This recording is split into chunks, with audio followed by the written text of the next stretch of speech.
Welcome back to the Tree Surgeons podcast. So this week, what I'm going to do is I'm actually going to play a recording of the very first podcast episode that I was ever invited on to do.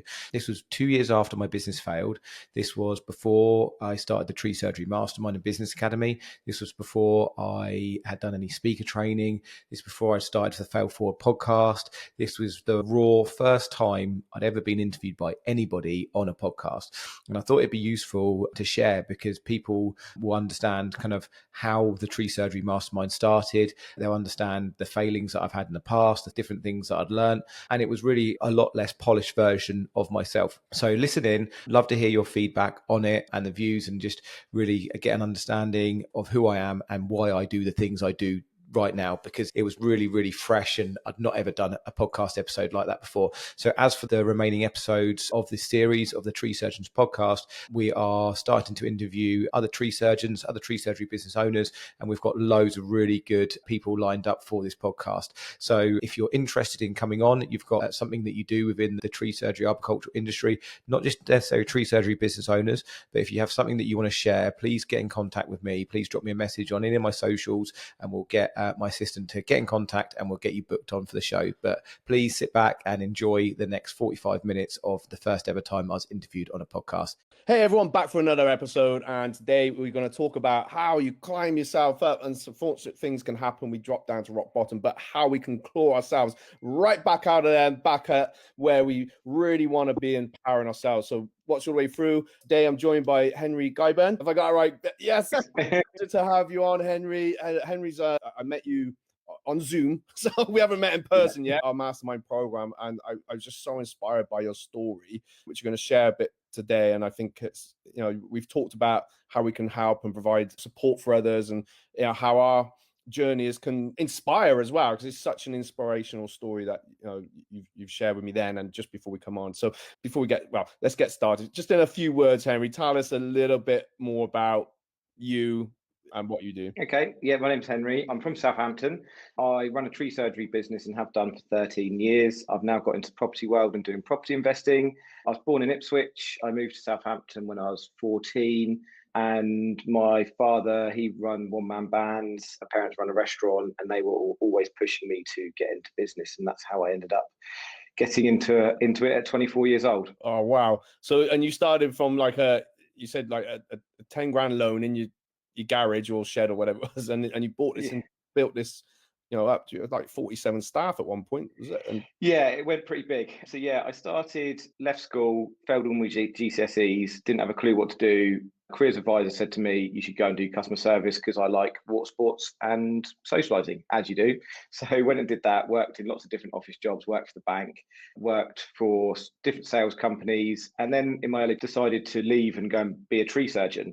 My best friend Toby said, we've got some jobs over here, do you want to come and work? And as soon as I got into that, I was like, okay, well, this is where I can start a business, because my dad always said to me, son, I really wish I started a business earlier. He was in his mid-30s. So he said, if the one thing you can do, start your own business. So I told everyone, I'm quite a vocal person, and I've always been told, if you want something, you just ask for it or say it. Say what you want. So everyone I met, I kept saying, I want to start my own business. I want to start my own business. So the company I was working for went under, and one of their clients a couple of months later phoned me up, and his name was John Parrington, said, Henri, you said you wanted to start your own business. Now I've lost that company as my customer. I need someone to do our tree work. So do you want to come and do it? So we went and met in a pub in Four Marks, which is a village in Hampshire, and we chatted about it. And I said, well, I've got terrible credit, because he said, you need to get a loan, you need to start this business, and we'll give you work. So he actually said, look, I'll get the loan for you, which was amazing, because I was 24 years old. I didn't really know anything about anything. And then we started to grow it from there. For the first 3 or 4 years, we ran it from a garage. We rented a masonette, me and my wife, Sarah, who I'm still with now. We've been together 17 years. It was £40 each a week, all bills included. This was just before the 2008, 2007 Northern Rock banking kind of crash. So we had 3 months of really good work. And then suddenly we just fell off the cliff after Christmas when the recession really kicked in. But fortunately, the garage we were running it from was £50 a month. Our bills were really cheap, and we could get by. My ambition was very low at that time, and we kind of bumbled along for a few years, and we were just working for this guy John. And then we decided to get married. And then as soon as you start getting married, you start thinking about the future. And that's when my ambition started to grow. And we won a contract and the business went from 10 to 15 to 20 to 30 to 40 to 47. And things were good at about 30. And I should have stopped at about 30. We always wanted a business that was a good culture. I'd worked before I worked for myself, I'd worked for some terrible bosses in sales. I had a terrible tree surgery boss, people that would shout and scream at you. I had one guy in sales who was a bit of a bully, really, really talk down to you. And I always said to myself, if I start my own business, I want to treat people how I want to be treated. Staff, when you come to work, you commit to work and you go and turn up and you do a good day's graft, whether it's in office, whether it's labor intensive. And a lot of companies' attitude is, well, I pay them, and so that's enough. And I don't think it does. People need gratitude. People need, to see that they're part of something, part of a journey. They're developing themselves. They can see part of it. So we've always looked after people. So yeah, we grew it, and then unfortunately it all went wrong and it went under. So that was not too long ago, really, was it? Was that 2009? 2 years ago. Yeah. 2 years ago. Yeah, 2 months ago. So yeah. Yeah. So you got it to a turnover of 2 million, which is freaking crazy in my head.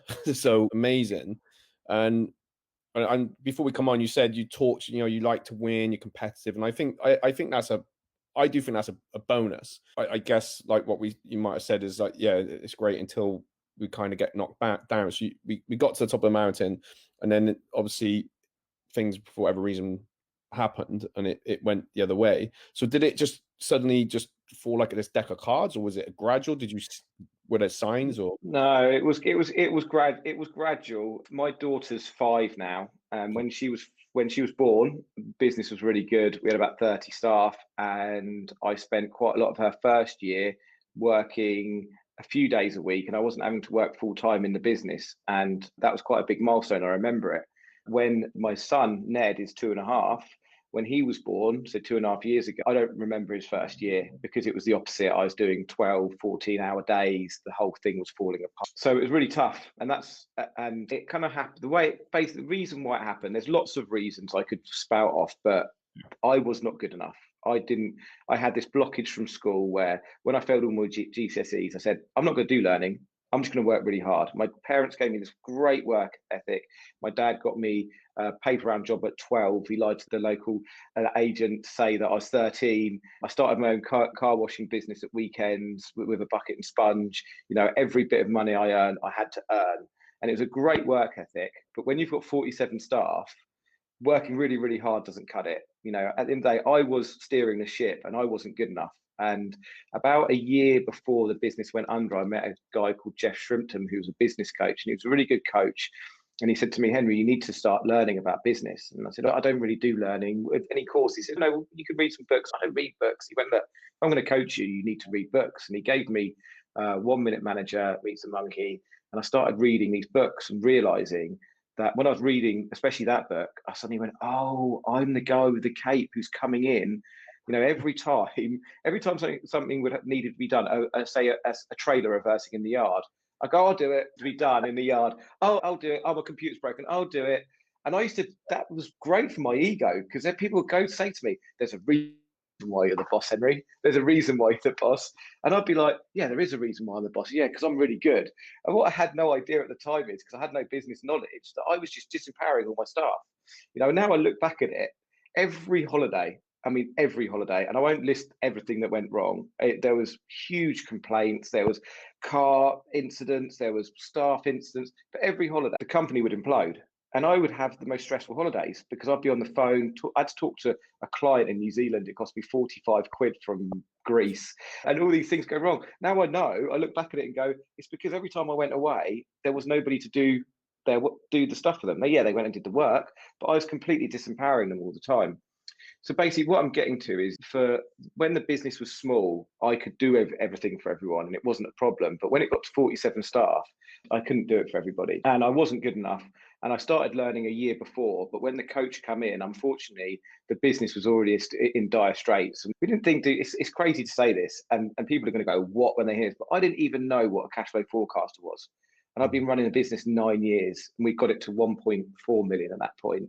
I didn't really know how to read a P&L. I didn't know a lot of things. I just worked really hard. I'd looked after my team, and that's why I had a really good team that wanted to work hard for me, but I was also disempowering them. I wasn't managing them properly. So ultimately, what it comes down to is I wasn't good enough. I think that Jim Rohn, he says a really good saying, like, don't wish life was easier, wish you were better. And I realize now that I needed to grow myself. So when it all went under, I had to be accountable and just stare down the barrel of it. It's a really tough thing to stare down the barrel at, looking back and not blaming other people and going, that was my fault. The reason why it's gone under is me. And that was a tough thing. But ultimately, I think that's what helped me back up again. Yeah, definitely. And I can relate to loads of what you're saying, because it's hard sometimes as well. Because handing over tasks and probably as someone that's built it, maybe you can do it better, maybe you can't, but it's just how it is. And sometimes I just got to say, no, just go and find out. I have this thing with the staff. I forget to do it sometimes, but I'll say, there's this thing on your phone, it's called Google. You have to just ask that if you're a bit stuck. I end up doing all the sorts of things. And I don't even know what I'm doing. I just know I will find a way. So it's worked out. Yeah, I totally relate to those things. And I love what you said. And it is like everything that happens, you're responsible for as the business owner. And I guess because you're now building a new team, like hopefully that ethos passes over. It's, we all take that accountability together. So my phone was going off then. They should know I'm on the stream. So yeah, no, I love that. So obviously that was a massive challenge. And again, when things don't go our way, and I've been there for different reasons, and sometimes it just feels, what on earth is now? My life has just flipped upside down, and it has a knock-on effect to other things. And I know you're very passionate about mental health. It must have affected you. Yeah. I mean, I was overeating, over drinking, me and my wife. I mean, I promised my wife that we'd never have to sell our family home. I always say, don't worry. I work really hard. I was clueless, really. We're never going to have to sell our family home. And I remember the day I had to go and tell her we're going to have to sell our family home. And, 2 young children at home. We of course argued, but because I didn't want to argue in front of the kids and I didn't want it to affect them, quite often after the business went under, I spent quite a lot of time on friends' sofas, because I didn't want to be around the kids. I mean, I am a very fortunate human being that my wife is as committed, loyal, and maybe stubborn that she stayed with me. And we've been together 17 years. And I mean, I'm forever thankful of that, because we got through it. And the year after, once things got better, I said to her on our anniversary, I said, if we could get through last year, we can get through anything. But yeah, my mental health was all over the place. I was stressed, I was anxious, I was constantly checking emails, staff emails, bank accounts. We had invoice finance, and I don't know if you ever come across invoice finance, but it's factoring. It's ruthless. They basically loan you out 75% of all the invoices that are owed to you. It's like an overdraft, but they've got you by the balls, and they can just pull money. And I remember that every time we had to pay wages, we used to do it by the skin of our teeth. And because my most important thing was paying the staff, I never wanted to not pay the staff. Like, I didn't even pay myself. I remember my coach said to me, Henri, you're doing all this work and you're earning what a janitor's were earning. I remember friends going to me, you must be loaded. I'm thinking, no, I'm taking £1,000 a month home. £1,000 a month. My wife is so good with a shopping bill. We were living on a shoestring for a couple of years. We were good. And then when things were bad, we were on a shoestring. But it definitely taught me a lot about material things, and that constant want for material things and gratification and all those things, because now I'm delaying gratification a lot more, because I used to go, I've had a really strong day, so I'm going to go and eat loads of food, or I'm going to go and buy myself an iPhone, or I'm going to go and do this. And you realize that those material things really don't actually give you that. They might do for a minute. If you get a new iPhone, you're like, oh yeah, it's the same as the last one. I've got an extra camera. And then that feeling disappears. Yeah. And when I hit rock bottom, that made me realize that my why was all wrong, because my dream board used to have my family in the middle of it, but it used to be full of Ferraris, Porsches, nice things. And I realize now that those things will, everyone still wants those nice material things. I'm not going to lie and say I wouldn't like to have a nice car and all those sorts of things. But you buy a Ferrari, or you start with an Audi R8, then you want a Porsche, then you want a Ferrari, and then before you know it, you want a Bugatti Veyron, and then you want an F1 car, because that feeling of wanting never goes away. And my opinion is that when you start giving and giving back to people, that's a feeling that lasts forever. When you go and help people, that feeling will make you sleep happy at night. You know, the Ferrari still will, you know, seeing that, you know, money does make you happy. It's a truth. But if you can mix that with helping people, and I sort of realized that when I hit rock bottom, and that helped me pick myself back up again to realize that I had stronger whys than I did before. It wasn't just all about money. It's about the journey and trying to help people, serve people.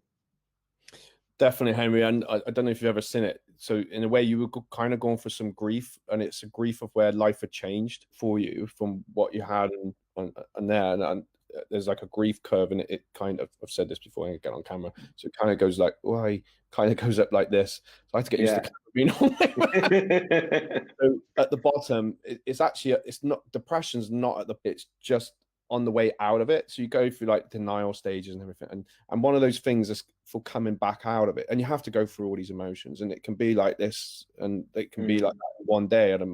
That's how it was for me anyway, for where my life had changed. Really, it was like a grief of life's changed for whatever reason. And then part of coming out is finding new meaning, and I think helping people, making new connections, and that's part of it. And then that's it. You find that way out. Then you're able to go forward, and you're the same person, but in a new mold. I guess that's probably the best way of describing it. I feel like sometimes, I don't know if you feel the same way. It's like you've lived. 100%, definitely. Yeah. And you know, you were right in what you're saying, because when the business was going under, it was going under for about 8 months. I didn't drink for the whole time. I was focused. I was getting up early and I was focused. It went under. We then restarted straight away, and I still kept out of 30 staff that it was at that point, because we'd had let a few go over a year. We then went down to 12, and I kept Sophie and Mike, who had been with me for years, and they basically ran the business for me after that, because when it was going under, I was fine. It was actually after, that's when I crashed. Yeah. And for 3 months, up until 3 or 4 months, I was a mess. I was still going into work, but they were carrying me and the company, because I just couldn't get my head out of my ass. I couldn't do it. I couldn't see anything. And they really helped me up through that. And I think you're right. You know, you go through that it does go like that, the kind of depression. And I knew things were going wrong, and I was trying to do the best. And I had to sort of step away slightly to get my headspace. And I knew things weren't going right, because we were obviously spending time on sofas. And then the beginning of the year, I said, we had Christmas, and I said, right, that's it. I'm going to quit drinking for 3 months. I do it most years. I quit drinking for a few months, because I've actually looked, when I analysed my performance as a business owner, I realised I made some really bad decisions on a Monday quite often after a heavy weekend of drinking. I had that fuzzy head, and I was like, well, you know, what do I need to do? And I thought, what do I need to do to win? Like talking about earlier about losing. I'd lost, and I was a wounded bear, and I hate losing. I really do. But as I said before, I've had mindset coach say, "How does that serve you?" And I'm like, when I'm winning, it's great, but when you're losing, it's terrible. But ultimately, that desire to win has pushed me on, and so I thought I need to quit drinking alcohol.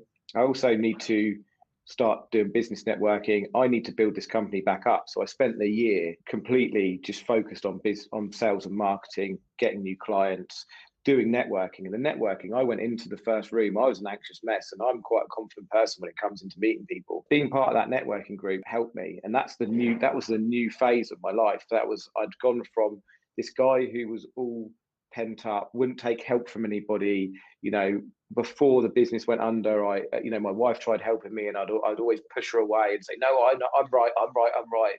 To being more of an open person, to learning, to not being fixed, to wanting to suck up information, wanting to learn everything I can to better myself. And obviously we're now into last year, which was pandemic. So we then had 3 months sober, went into pandemic, and straight away, I remember thinking it's all over. We were still an insolvent business, because I'd actually carried over debt from the old business, because there were some local suppliers who I didn't want them to go down after me. There's one guy in Eastleigh that I owed 30 grand to. There's another guy literally down the road that I owed 30 grand to. There's other people. And I thought, I don't want these people to suffer because I've made the mistakes. We rolled debt over. So the business was still insolvent. So the pandemic happened, and I was like, it's all over. But fortunately, Boris said, if you can't work from home, then you can go to work. And we were doing health and safety tree works. So we just carried on, fortunately. And 2020, yeah, it was, because if I mean, I don't know whether I'd be here saying this now if we'd have, you know, because I was having talks with my coach at that point that we were going to have to just pull the plug on it all. If obviously we went to lockdown and we couldn't go to work, and just sit for 6 months and restart in 6 months once it's all blown over, which now we realise it wasn't 6 months. Anyway, you know, but 2020 ended up being our best year ever. With less staff, with 16 staff, we were doing better numbers than when we had 47, and we started paying ourselves. And then that's what gave me the stepping stone to get to here. But that was all. I mean, the only way I got out of this was being accountable and not blaming other people, and learning and becoming better, and just turning up every day and doing at least one really important thing every day. I know people talk in business talk about overwhelm, you know, and big lists and things like that. And I think sometimes we can just overwhelm ourselves. But I think if we can break life down into just day by day and turn up and do one thing that's going to get you to where your goal is, and you've got those goals and you know where you're going, then it's huge. And I think 90 days can change your life. I think if you go and see a personal trainer, he'll say to you, give me 90 days, not 2 weeks. A lot of people go on a diet for 2 weeks and then look in the mirror and go, well, nothing's happened, so they give up. If you give a personal trainer 90 days, he will make a difference. If you give a business 90 days, if you're depressed, if you've got major issues in your life, if you've got a job you don't like, if you apply for loads of jobs in 90 days, you'll probably get a new job. You know, 90 days can change it. And that's kind of the way I worked in day by day and then 90-day cycles. And it worked. It did. So yeah, sorry, I love that 90 days, and it's so true.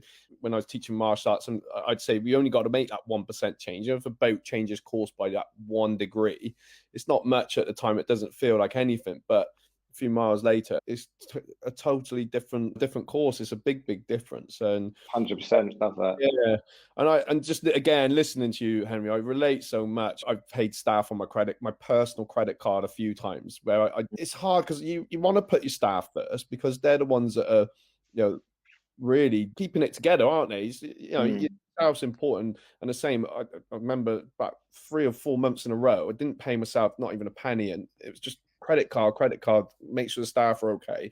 And I probably was overstaffed at the time, but it was a bit of a balance because I was just I needed them there so I could just step away, sort myself out a bit. So yeah, I totally relate. And again, when that lockdown came, I was in tears in front of the staff because I was so worried, like, how am I going to keep these guys together now? But obviously we worked it all out. And yeah, I guess I guess it sounds like a little bit similar, that when I've been part of a mastermind or a high level group, that really I'm like this little kid at school again, and I'm looking at the big kids that have done so great. I find it so empowering. It's so true that you do become who you surround yourself with, and it's had such a massive knock on.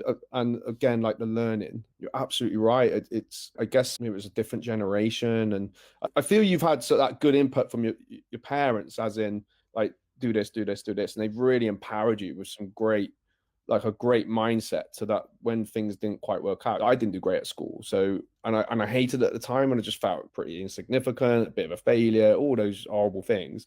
But now as I look back, I think, well, each one of them things actually made me more resilient, made me not, I'll deal with. You learn from it all. Yeah. Definitely. Hugely. Yeah, no, I was very fortunate my parents, because they never gave me handouts. We always had a nice house, but they weren't cash rich. They had a nice house. They had businesses. My dad put a lot of money into his homes, and was always flipping properties to get the mortgage paid off. And they didn't give me handouts, but they made me work for my money, and that was a great ethos. And with the learning, you're right. Everything you're learning from, every experience, you can either look at a failure as a negative, or you can look at it as a positive. What can I learn? They talk about failing forward. I've heard that a lot, and rather than failing backwards, looking at it as positive. And saying earlier, I think before the call, I read a book. I got given it by a guy called David, who worked for me, and he knew I liked reading, and he worked for me as a sales guy 10 months before the business went under. And he said, "Here's this book," and it was Black Box Thinking. It's a fantastic book, and it's all about how failure is the key to success. And I read that as the business went under. And at that point I went, oh, okay, so this isn't really bad. I can learn from this. This is a great learning point. And I wrote a document, what went wrong, every single thing that went wrong. I still review it now, and I'm still not doing everything perfectly from that document, but it's a constant reminder to go, don't ever go back there. What we weren't doing right? How can we improve? How can we make things better? And I think everybody, if they look at their failures in life as something that's not, a dent on their ego, a dent on themselves, a dent on their personality, and go, okay, well, I effed up, things didn't go so well, or this has happened, but what can I do to make it better next time? It's such a strong thing for people to see that and to understand that failure isn't negative. It can be a really positive thing. Oh, 100%. And also with the learning thing, yourself, we go on that mastermind, it's all day, it's very intense. You get loads of stuff and you can't implement everything in one go. But like you said before, we just today I can do this. I can focus on this. Now I've implemented that. Right, cool, we're up here. Now I can implement the next thing. It's a marathon, not a sprint, as the previous mentor once said to me. Okay, thank God for that. So, you've mentioned your parents a lot. Are they your biggest inspiration, or have you got other inspirations in terms of what you've done? Yeah, my parents, my mum, she read a book when I was younger. It was a Richard Branson book, and she read that and she used to send me off. I think she made me walk to school on my own when I was about 7 years old, and I almost fell in a ditch, and a mum found me walking to school and took me to school, and the school phoned up and kicked right off of her. So that was huge in the sense that, again, I don't get lost anymore. I got lost and I haven't got lost to this day. Big lessons, but I wouldn't send my 7-year-old to school now and walking as far as it was. It's in the middle of East Anglia. But anyway, they are huge inspiration. And that, on the back of that, Richard Branson always inspired me because of his kind of way that he went in and he did, like Rob Moore talks about, he's a good, big inspiration, but that disruptiveness, he went into different industries and went, no, we're going to do some things differently. We're Virgin. We're not going to do the same things as BA. We're going to do things differently. And I love that. So he was a huge inspiration. And then I suppose it's just, I know this is quite general, but anyone that's successful, I love seeing people that are successful. I love following them. I love people bouncing off it. I think a lot of people look at people successful and go, oh, it's all right for them. But they forget that iceberg effect, that iceberg effect up there. No one ever sees. When you go to the gym and you see that really ripped guy, you don't see the underneath, the 3 years that he's put into it, the delaying self-gratification, the strict diet, everything. So generally, it's anyone that's successful, and I get quite emotional at people that are living their dreams. Like I'm not an emotional person when I watch films and stuff when it's really sad, but if someone's really, aspiring to be who they want to be, that gets me every time. So yeah, just success, just when things are successful. But on the flip side of that, I really want to try and help people get better at things. Part of my why, we talked about this earlier, is helping people, and I want to help homeless people. I've got a big connection in that way because I met, when I was going through my dark times, I met people that were business owners that had become homeless, that were just like me, but they didn't have a wife like mine who was stubborn and loyal. I better not say stubborn too many times. Loyal, committed. My parents were still around, fortunately. They were pulling me up and helping me, but some people don't have that and they end up on the streets. And we were talking earlier about how, you surround yourself with millionaires and they'll become a millionaire. When you're homeless, you're surrounding yourself with homeless people. So that environment is different for everybody at every level. And part of my why is I want to try and help homeless people. I go out with a charity called Street Angels. I started it last 2 Saturdays ago, and we go out and give food and blankets and clothes and things to people in the streets of Southampton. And it's a great cause. And I think people kind of need that help.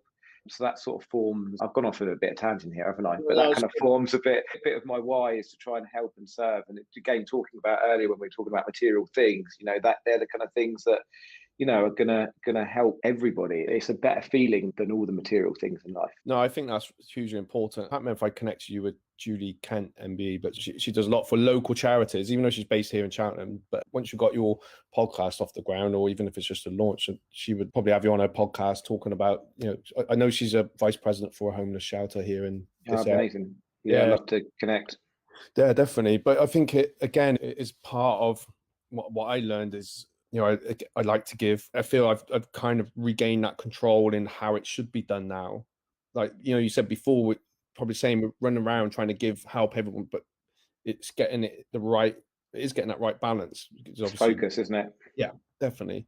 So yeah, I'd love to get you back next year and see where we are with that. I feel you got that. Yeah, you're just a genuine person, Henri, and just and it's commendable how you want to use that experience for the greater good. Sometimes maybe you just had to go for that because you were the person that could deal with it, to then be that mentor for the people that maybe don't know how?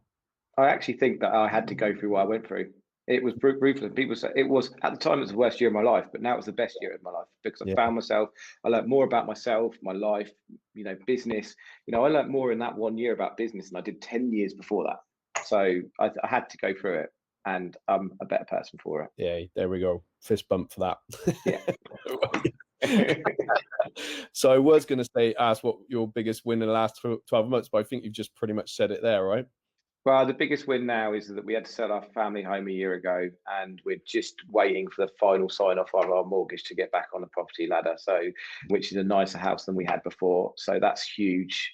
It's massive for my family because taking our family home away was the most heartbreaking thing of it. To have the year we had, and to be, when I said to my wife, "Don't worry, we'll be back on the property ladder in 12 to 18 months," that was my really positive side coming out. And I wasn't expecting it. I thought maybe 2 years, 2.5 years. To be a year on and be buying a house again, that is huge. So that is the biggest win. And now Henri, I got to interrupt. Wait, literally, my hairs are stood up as you're saying it. Brilliant.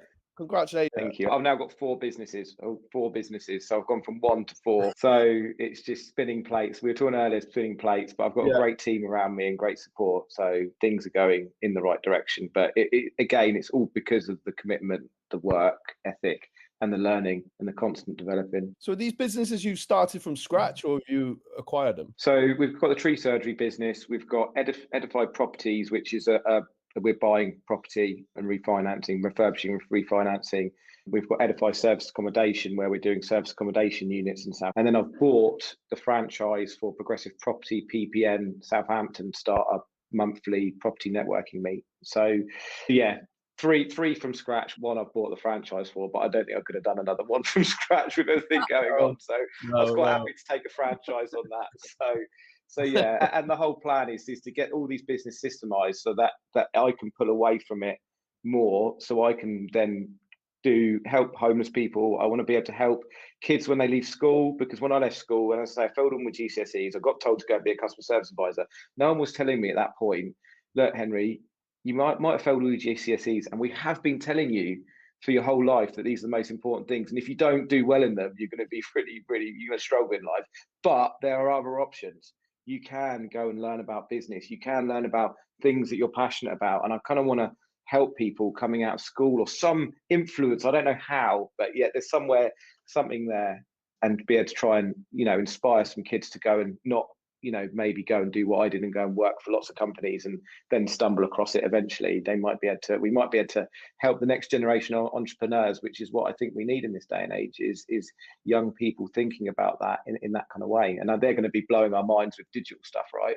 They're going to be creating the next apps and Snapchats and all these kind of things. So yeah, I think I 100% agree with that. I think, unless someone wants to go on to becoming a doctor, but that may not work out, and even with that, things change anyway. So I think you can really create and shape your own destiny and future. There's probably never been a better time to do it, really. My son's into his gaming, and one's into gaming, one's into gaming and YouTube and all sorts. And it's like, okay, let's crack on, keep doing that. Make me some stuff, encourage it. And they can find a way. It's difficult, isn't it? It's difficult. I remember I had no idea what I wanted to do, and I'll do engineering.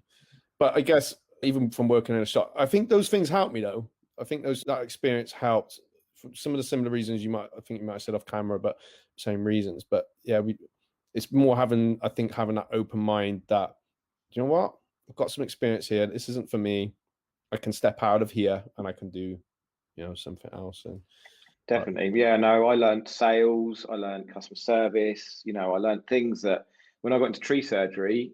Not every lots of tree surgeons go straight from school into tree surgery. I mean, not saying they're not very good at customer service and sales, but Barclays Bank put me through thousands of pounds worth of sales and customer service training. So that was great, and it was good. And again, it was all experience that helped get me to where I got to. Yeah, happy days.